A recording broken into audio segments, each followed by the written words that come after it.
Alright guys, today we're going to be repairing an iPhone XS Max. This phone was dropped on its back, but as you can tell, it's gone all the way through the phone and damaged the LCD.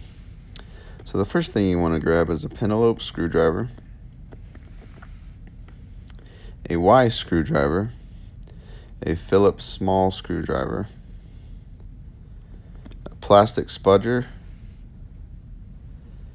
and an iSesamo tool. And I'd also recommend a hair dryer or a heat gun. It helps out a lot with a lot of the adhesive. So we're going to try to power off this phone. You want to do that with every iPhone or any phone you're working on. Here's the screen, and I always like to take my replacement screens and lay them on the front of the phone so I can tell exactly where the cables are. So when I start prying on this, I stay away from that far right side. So the first thing you want to do is take off the two penelope screws at the bottom. And as you can tell on the front of this iPhone, the LCD is just broken bad.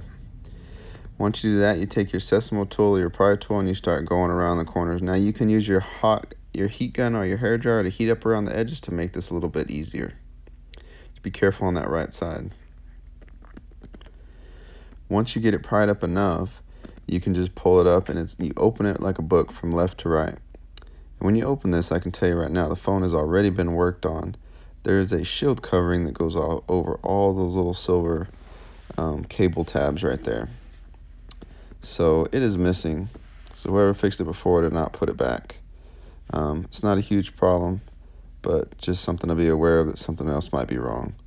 The first thing you want to do is remove the shield. Of course, there's about 5 screws. When you take them off, make sure you lay them exactly how you took them off. But the first little pull tab you want to pull is that battery. The next one is that one, which is an LCD. And then this one is a digitizer. Now this one right here I pulled off, but you don't have to. That third one I just did right there, you don't have to do that one. I think I was just a little happy and just started pulling everything. And then this is the last part, which is your microphone earpiece part right here. We're going to go ahead and detach that as well. So the screen comes off fairly easy. Just remember, you're going to have that shield. I didn't have a shield on this one. And just kind of looking over everything, make sure that nothing's damaged or broken. Like I said, it's been repaired before, so I'm just trying to figure out if there's any other issues with it. So we're going to take our Y screwdriver, and there's going to be 2 screws up here that you're going to remove on this earpiece. And I can't say this enough, but just make sure you slow down and take your time. This video is sped up, especially around this earpiece, because you can really break these cables super easy. And you just want to take some tweezers, a plastic spudger, something, and you can even take the heat gun and go over it very lightly. Don't get too close to it, but just go over it very lightly just to heat it up. You can even heat it up from the other side of the phone since the LCD is already damaged anyways. But I can tell this screen has been fixed because that should not come off that easily. But just make sure you slow down and take your time. That's the most important thing. Especially on that earpiece right there. Like I said, just take your time. There's little cables on there. Just make sure you don't damage anything. Just go slow. But what we're going to do now is you're just basically going to go in reverse order. We're going to go ahead and put this earpiece mic back. And you should be able to hear like a little click, a snap. But as long as it fits in there exactly the way you pull it out, it should be fine. This, like I said, it's always kind of difficult when somebody else has repaired the phone because you're not sure what pieces they left out or what they were working on.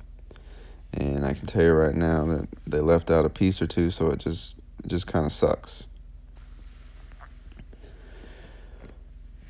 So once you screw that earpiece on and that mic, you're going to go back over here and we're just going to connect everything.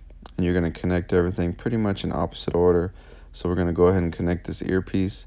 And the little cable on the earpiece kind of goes under the battery. You'll notice when you're taking it off that you got to kind of take it off and pull out as well. And like I said, that other cable I just did, that you don't got to take that one off. That goes to your charging port, so you really don't got to pull that one off. But this LCD and digitizer cable, you're going to need to take those off and put them back on. And when you're putting them on, you just want to make sure you hear like a little Lego snap And then once it's on, you can kind of go over it with your finger again just to make sure that it's down good. You don't want to kill it. You don't want to put a lot of pressure on it. You just want it to snap like a little Lego and make sure that it goes down good. Once you do that, hook up your battery and then turn it on and see. Mine was dead, so I'm going to charge it for a minute. Charged, popped on, so now I'm going to play with the phone a minute. I know the code on this phone, so I can get into it. Sometimes people don't want you to have their code, and that's fine. I'll just go to the front screen and press emergency, and then just type 1 2 3 4 5 6 7 8 9. And once you give it back to them, you can test like the earpiece and make sure that it's you can hear just fine out of it, since we did move it around a little bit. This one came with a really cool adhesive. They don't always come like this. I usually use double-sided tape. I'll leave a link in the description. That's something I didn't mention to use because I had this and I was going to try it. But this is a little, it's basically double-sided tape, but it's pre-cut, and it's really cool. It fits on this iPhone XS Max just perfect. And I'll leave in a link in the description where I got this screen replacement. But I really like this one. The person that I fixed this phone for, I still know them very well, and they still use this phone, and they've had no issues with it. And this is the adhesive that had stuck that phone down. So I'm pretty excited about this little adhesive right here because it makes life a lot easier. When I use a double-sided tape, I use quite a bit of it, and I cut a bunch of little strips, and it really is time consuming. But I can't go over enough. This video is sped up here and there. Please take your time. Go slow. When you remove the screws, remove them just like they came out of. So I got that tape down already. Now I'm just putting the screen back on and putting all these little cables, connecting all these cables again. But just go slow. Take your time. Make sure if you pull out any screws, you lay them to the side exactly the way that you pulled them out. There's long screws or short screws. If you put them in wrong, you can damage something. So make sure if a shorter screw came out of a shorter hole, that's exactly where it goes. Now, if you're missing the shield, it's okay. It's not the end of the world, but it's better if it's on there. It protects from heat and also protects if you drop the phone that these little cables just don't just pop off.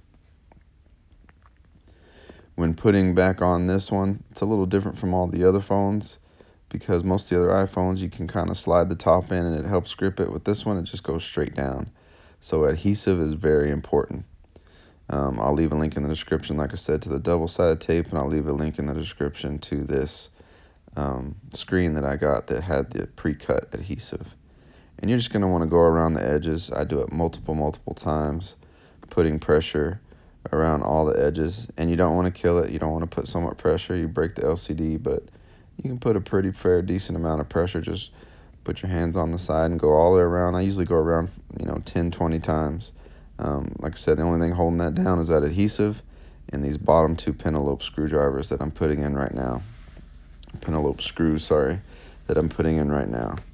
So just keep going around the edges, make sure it's down really good. And then the last real thing is to test it. So we're gonna plug it in again, and like I said, I know the code of this one, but if I don't, I'll just press emergency at the bottom and go 1 2 3 4 5 6 7 8 9. Once the customer gets the phone, we can test the earpiece and some other functions like the front camera, just kind of stuff that you moved around. But other than that, guys, that's really it. The most important thing, like I said, is just to go slow and to take your time. Don't rush anything. Every time that I've messed up or done something wrong, I've always rushed it. Tried to get it done a little too quick. But as you can tell, everything looks like it's working. Mainly the screen, like I said, is going back and forth. If you happen to turn on, it says something about the video ID or face ID isn't working. That means your mic up there at the top just isn't plugged in right. Other than that, guys, thank you guys for watching.